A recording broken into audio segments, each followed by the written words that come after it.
Hello friends, welcome to my YouTube channel Indian boy AK में। तो आज हम लोग क्लास 10 का बहुत ही इम्पोर्टेंट टॉपिक पर्यावरण प्रदूषण कवर करने वाले हैं। तो आप लोग को तो पता होगा कि निबंध जो है वो 9 नंबर में पूछता है क्लास 10th में। और जो ये निबंध है पर्यावरण प्रदूषण, ये बहुत ही इम्पोर्टेंट है क्लास 10th की दृष्टि से। और आपको निबंध लिखते समय सबसे ज़रूरी बात, आपको हेडिंग सही से लिखना है एकदम। सबसे बड़ी बात यह है कि आप लोग को एग्जामिनर अगर आपकी कॉपी चेक करेगा तो आपको आपका हेडिंग पे ज़्यादा वो ध्यान देता है। तो हेडिंग सही से लिखिएगा। अगर आप निबंध लिखने जा रहे हैं तो पहले आप हेडिंग क्या डालेंगे? प्रस्तावना। किसी भी चीज़ का अगर निबंध लिखने जा रहे हैं तो पहले आप हेडिंग क्या डालेंगे? प्रस्तावना डालेंगे। तो आइए देखते हैं पर्यावरण प्रदूषण, जो कि 9 नंबर में पूछता है क्लास 10th में, और बहुत ही इम्पोर्टेंट टॉपिक है। इसको मिस मत कीजिएगा और नोट्स बनाइए, और मेरी राइटिंग पे मत जाइएगा, क्योंकि मैं जब क्लास 10th में था तब का ये मेरा नोट्स है और मैंने जल्दीबाजी में थोड़ा लिखा है, तो राइटिंग पे मत जाइएगा। तो आइए देखते हैं। प्रदूषण का अर्थ है वातावरण या वायुमंडल का दूषित होना। प्रदूषण की समस्या आधुनिक वैज्ञानिक युग की देन है। इस समस्या से विश्व के अधिकांश देश ग्रसित हैं।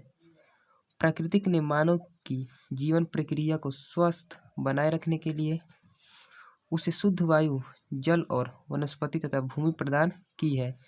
परंतु जब किन्हीं कारणों से ये सब दूषित हो जाती है तो मानव तथा अन्य प्राणियों के स्वास्थ्य के लिए विभिन्न प्रकार से हानिकारक हो जाता है।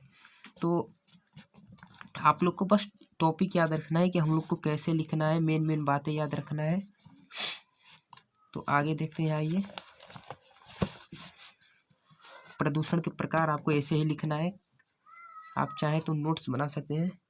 नोट्स एकदम आपको बनाना ही बनाना है। वीडियो रोककर और आप नोट्स बना लीजिए, मैं दिखा देता हूँ। आप चाहें तो इसका स्क्रीनशॉट भी मार सकते हैं। चलिए ये नीचे देखते हैं। उसके बाद आपको हेडिंग क्या डालना है? प्रदूषण के प्रकार। तो आइए देखते हैं प्रदूषण के प्रकार। प्रदूषण 4 प्रकार के होते हैं, या फिर आप लिख सकते हैं कि प्रदूषण निम्न प्रकार के होते हैं। आपका मन। तो आइए पहले नीचे कुछ हम लोग लिखेंगे प्रदूषण के ही बारे में।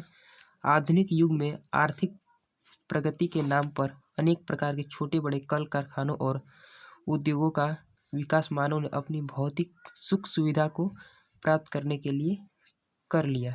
जनसंख्या वृद्धि के कारण ग्राम, नगर और महानगरों का आकार बढ़ता जा रहा है। वन क्षेत्रों को काटकर आवास की समस्याओं के लिए ऐसे यंत्रों का निर्माण किया जा रहा है जो रात दिन ध्वनि और धुआं उगलते रहते हैं। नदियों पर बांध बनाए जा रहे हैं, इससे प्रदूषण को बढ़ावा मिल रहा है। तो आप इसका भी अच्छी तरह से नोट्स बना लीजिए, वीडियो को रोक कर। चलिए आगे देखते हैं। तो हम लोग का प्रदूषण के प्रकार में पहला हेडिंग क्या है? वायु प्रदूषण। कल कारखानों का दूषित और अनियंत्रित जल मल बाहर निकलकर दुर्गंध युक्त गैस फैलाता है। कारखानों की धुआं उगलती हुई चिमनियाँ दूर दूर तक वातावरण को दूषित करती हैं। इनसे वायुमंडल दूषित हो जाता है। इससे सांस और फेफड़ों के रोग पनपते हैं। चलिए आगे देखते हैं। ध्वनि प्रदूषण।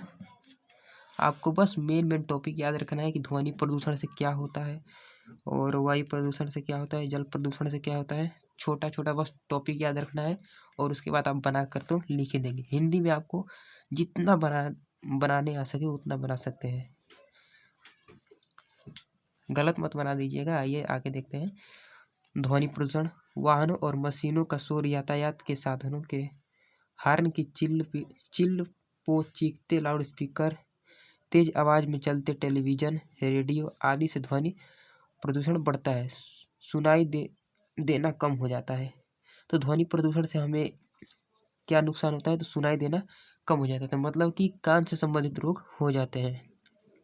यदि अगर ध्वनि प्रदूषण की बात की जाए तो आपको बस 4-5 चीज़ें याद रखनी, जैसे टेलीविज़न हो गया और रेडियो हो गया, लाउड स्पीकर हो गया, कार, बस इत्यादि। उसके बाद आगे देखते हैं। जल प्रदूषण, जल से होने वाले प्रदूषण, जल स्रोतों में नहाना और कपड़े धोना, मल मूत्र त्यागना, जानवरों को नहलाना, शवों की राख बहाना आदि से भी जल प्रदूषण प्रदूषित हो जाता है, जिससे हैजा, अत्र शोथ तथा पेचिश जैसे रोग हो जाते हैं। चलिए आगे देखते हैं भूमि प्रदूषण। उपज को बढ़ाने के लिए भूमि में विभिन्न प्रकार की रासायनिक खादों को मिलाया जा रहा है, जिससे भूमि प्रदूषण होता है। ऐसी प्रदूषित भूमि में उत्पन्न होने वाले खाद्यान्न, साग सब्जी भी प्रदूषित हो जाते हैं। इनको खाने से मानव के स्वास्थ्य पर हानिकारक प्रभाव पड़ता है। हमें पर्यावरण प्रदूषण पर अंकुश लगाना पड़ेगा। इसके लिए वनों की अधिक अंधाधुंध कटाई को रोकना पड़ेगा। वन क्षेत्र बढ़ाने के लिए वृक्ष लगाना होगा। तो हम लोग का लास्ट हेडिंग क्या है? उपसंहार। आपको कोई भी अगर निबंध लिखना है तो आपको लास्ट में उपसंहार जरूर लिखना है। तो जनसंख्या पर नियंत्रण करना पड़ेगा। खतरनाक रसायनों को कम से कम उपयोग करना पड़ेगा। अणु बमों के विकास तथा परीक्षण पर रोक लगानी पड़ेगी। तभी आधुनिक सभ्यता में जीने वाला मानव स्वस्थ और सुखी जीवन व्यतीत कर सकेगा। धन्यवाद। तो आप देख चुके हैं कि पर्यावरण प्रदूषण कैसे लिखना है, और इसके बाद मैं एक और प्रदूषण वाली वीडियो लेकर आता हूँ, क्योंकि आपको 3-4 प्रदूषण तो 3-4 वीडियो निबंध तो आपको तैयार करके ही जाना है, क्योंकि बोर्ड परीक्षा में जरूरी थोड़ा ना है कि पर्यावरण प्रदूषण ही पूछेगा। देश प्रेम भी पूछ सकता है, और विज्ञान वरदान है या अभिशाप ये भी पूछ सकता है। तो आपको 4-5 निबंध जरूर तैयार करके जाना है।